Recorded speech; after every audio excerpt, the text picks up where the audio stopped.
Health insurance is arguably America's largest disaggregated industry. Although the business is dominated by big companies, insurers generally operate at and are regulated at the state rather than the federal level.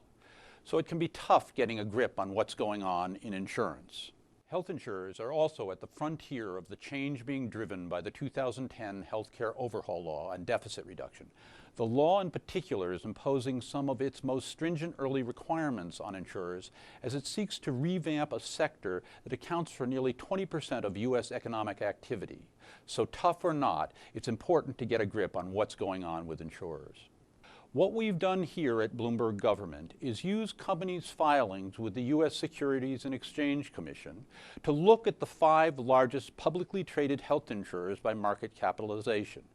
Our aim has been threefold: to examine how these insurers have performed during the first 18 months of the overhaul law's operation, to assess the likely sources of growth for the companies in the coming period, and to gauge what kinds of change await both industry participants and Americans who depend on the nation's healthcare system for their own well-being and that of their families. What we've found is that large insurers have defied their own predictions about the law's effect on them by delivering a string of strong quarterly profit and operating margin results.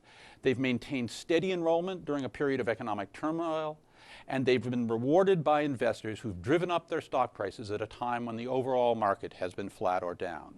Insurers and many analysts credit temporary factors unrelated to the law for this powerful performance. Things like a slowdown in Americans' use of health care due to the recession that has saved insurers money, and these have certainly helped. But what we found is that the biggest contributor to insurers' rising revenue, their stabilized enrollment, and likely a substantial fraction of their profits, has been growth in the company's government business, especially their growing involvement in the very government programs that are expected to be at the heart of the overhauled healthcare system. Chief among these, Medicaid, the state federal health care program for the poor, the disabled, and the indigent elderly, and Medicare Advantage, the managed care portion of the federal health insurance program for the elderly. We found that insurers' expansion in these programs has helped fill a gap left by recent revenue and enrollment declines in their traditional commercial risk business, where companies shoulder the financial risks associated with people's health conditions in return for premiums.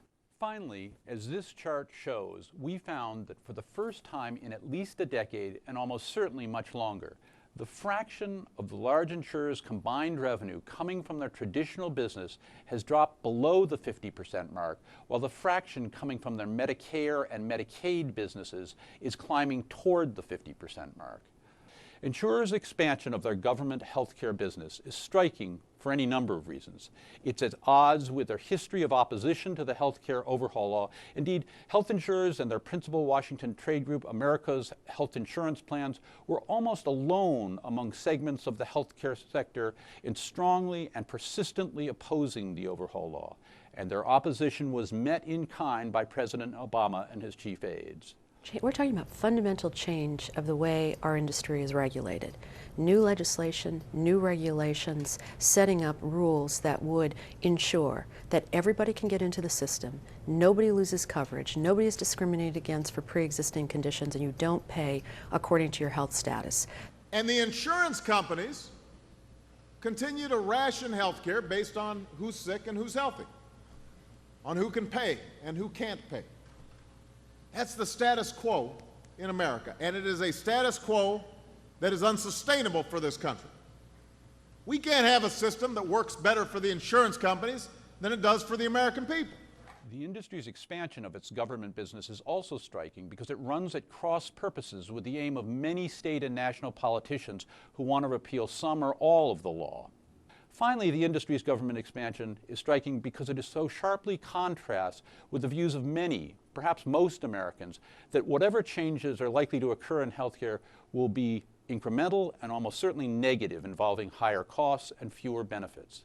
In the end, this may be the most striking finding of our Bloomberg Government study, that America's largest health insurers are assuming that full implementation of the 2010 overhaul law, or something very much like it, will occur, and are acting on that assumption.